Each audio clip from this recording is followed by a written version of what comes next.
Hello everyone and welcome to another very exciting game from round 11 of this year's US Championship. There are 13 rounds in total, so 2 more will be played, and it is Hans, Moke, Niemann versus Aleksandr Lenderman, and as the title suggests, very good moves were played in this game.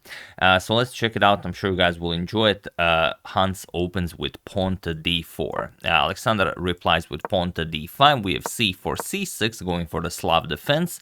Knight f3, knight to f6, and now pawn to e3. We have bishop to g4, pinning the knight, and knight to c3. We have pawn to e6. Now the bishop has been developed, so you can put your pawns on light squares, and the dark square bishop will be able to roam freely in between. h3, bishop to h5, and now g4. As this is 2022, we are not shy to push our pawns. Bishop to g6, and now knight to e5. An excellent square for the knight. We have knight b to d7, and now Hans just grabs the bishop on g6. You don't have to capture it. You could continue pushing with something like h4, h5, and it has been played before, but this is considered best. So knight captures, we have h captures, and pawn to g5, grabbing more space on the king side, and h4 will cement that pawn on g5. So knight e4, knight captures, d captures, and pawn to h4. Now we have bishop to b4 with check, bishop to d2, and now queen to a5. So again, nothing new here, all been played before. Pawn to a3, attacking the bishop, bishop captures on d2, queen captures, and now we have a queen trade, captures, captures, and pawn to f5. Now this is the absolute best move, and again, this has all been played before. Pawn to c5, grabbing more space here and also freeing up the c4 square for the bishop, and it might seem like you're creating sort of an outpost on d5 for the black knight. The problem is the knight doesn't really have a way of reaching the d5 square. You can't go to b6 then to d5, you can't go to f6 then to d5, so for the moment the d5 is not an issue. And there is a game where Wesley So played against David Navarra. Navarra played rook to d8 and Wesley was able to win that game, but here we have king to e7 by Lenderman, the best move by the engine, so obviously he improved on the game Navarra played against Wesley So. And now again there is a game that Ding Liren played against Ivan Šarić where bishop to c4 was played right away. The game ended in a draw, but here Hans knows what's what, and he goes for pawn to b4. And now there are a few games where a6 was played, but here we have rook a to d8, and it is now as of move 18 that we have a completely new game, and this is where our game basically begins. So king to c3, improving the position of the king. We have pawn to e5. You have to figure out how to get this knight into the game. Like I said, you can't go b6, you can't go here, you can't go here. I mean, you can, but there are pawns on g6 and e6. So by playing e5, you will trade down this pawn for the d4 pawn, and you have also created an outpost on e6 for your knight. And okay, bishop to c4. We have e captures on d4, e captures, and now knight to f8. This is how Lenderman will activate the knight. We have pawn to f3. The black king is in the center of the board, so of course we want to open up lines in front of the king.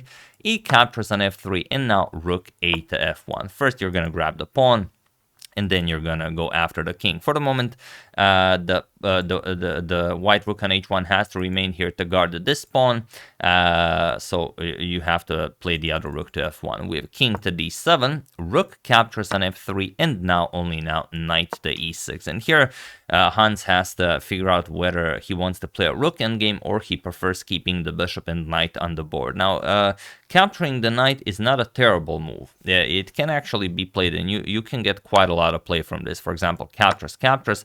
Now rook to e3 with check, and of course you can't go here, because if you go here, rook to e5 is checkmate.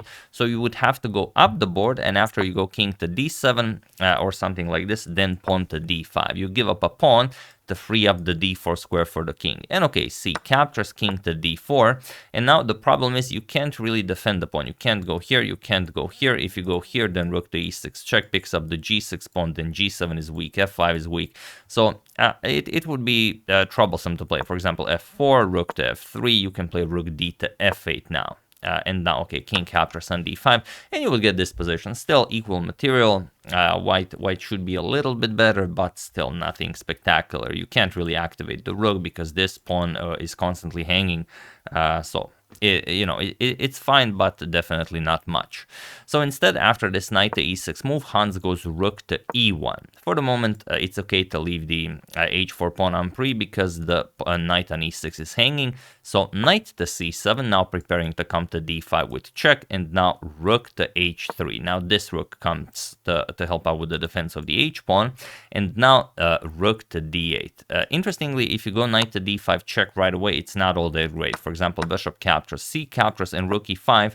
Again, how do you defend the pawn? There's no good way of doing it. You can't go here. Again, you can't go here because of check picking up the g6 pawn, so you'd have to go up the board, and then rook e7. And then if rook d7, rook e6 goes after the g6 pawn. So this would be winning for white. So you have to be very, very careful. You want to activate your knight, but not in a way that it loses you the game. So rook d to e8, and now rook captures on e8. King captures. This rook should remain here, so the white rook cannot be activated. And now pawn to a4. You do have a 4-3 advantage on the queen side, so maybe if those pawns just start marching forward, you will at some point end up with a passed pawn. And now king to d7. Again, knight to d5 check is an option, but we don't like it. Pawn to b5, and now we have knight to e6. So what's the idea behind knight to e6? Obviously, knight captures on g5 is a threat. Then if h captures, the rook on h3 will hang. But Hans just plays king to b4. He says, you can have the g pawn. I'm going all out here. And can the pawn be captured here? You could capture it, but then comes rook to g3, attacking the knight, and then the knight moves, you lose the g6 pawn. So again, it's not spectacular. Another thing you could do is play knight captures on d4, but then rook to d3. Pins the knight, now you can't move the knight, and if rook captures defending the knight, king to c3, and now the knight definitely hangs. So instead we have knight to f4, attacking the rook, rook to h2, and now king to c7. So Lenderman playing absolute best defensive moves here. Pawn to a5. Hans continues pushing on the queen side. C captures, we have bishop captures, and now pawn to a6, chasing away the bishop, but now bishop to a4. And this is what Hans wanted to achieve. He wanted to get to the passed d pawn. He has the d6 square guarded by the pawn. He has the d7 square guarded by the bishop, and now he will at some point start pushing this pawn. So knight to e6 goes after the d4 pawn, also the g5 pawn now maybe, and pawn to d5, offering the g5 pawn. And now, okay, knight captures on g5, and what do you play now? The problem is if you go rook to g2 now, then rook captures on h4 comes with check, so you don't really have to worry about the knight hanging here. So instead, after this knight captures on g5 move, Hans plays pawn to d6 with check. And now, this is the moment where it all happens. The position is actually a draw, but you have to play a perfect move. And now, just for fun, feel free to pause the video here and try to find the absolute best move for black while I give you a couple of seconds.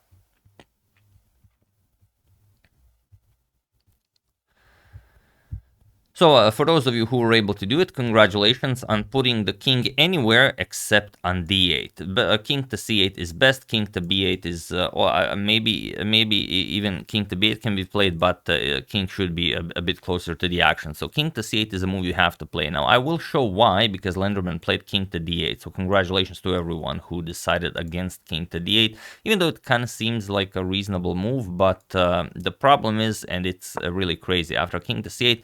Point is that now, after you play c6, b captures, and bishop captures, look at this, all of these squares are now covered by the bishop and by the pawn.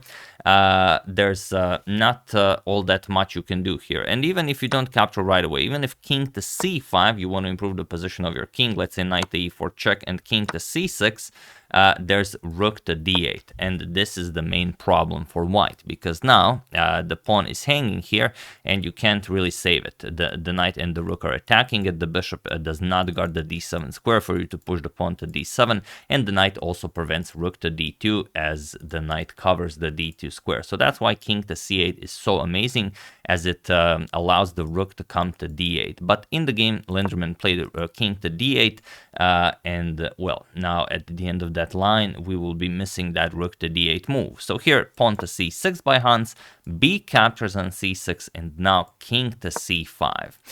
You can't really defend the pawn here, there's no way to do it. If you go here, where of course just bishop captures with check, and if you go knight to e4 with check, just king captures on c6. And now again, all of these squares are covered. Rook to b2 is coming, rook to b8, unstoppable threats here.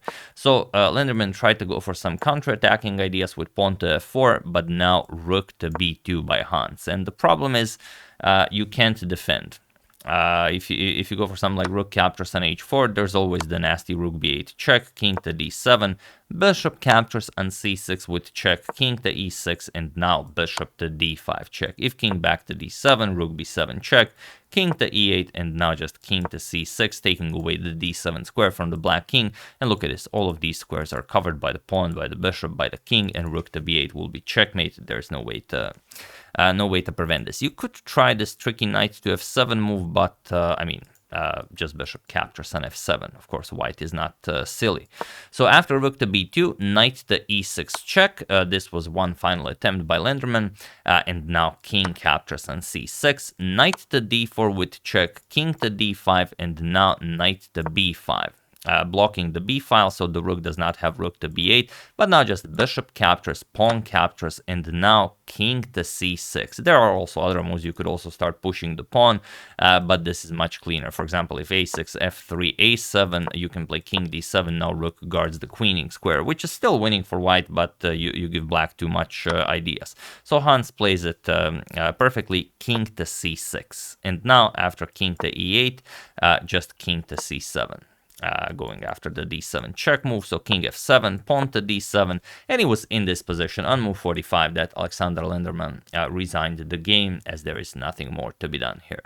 So brilliant game by Hans, going for the endgame basically right out of the opening, 18 moves of pure theory and then improving on existing theory, and then just playing a perfect endgame.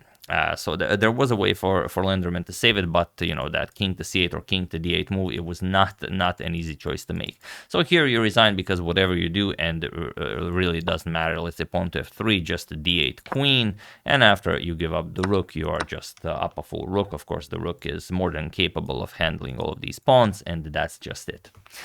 So yeah, after d7, Lenderman resigns, and a wonderful victory for Hans Moke Niemann in round 11 of the US Championship 2022. Now, what does this mean for the standings? Hans did not have a great start to the tournament, but now he picks up his second win in a row, and there are 2 more rounds to go, so we'll see what happens. The leader of the tournament still Fabiano Caruana with 7.5 points, followed by Ray Robson with 7 points, and then Samuel Sevian and Linier Dominguez with 6.5. So we'll see what happens.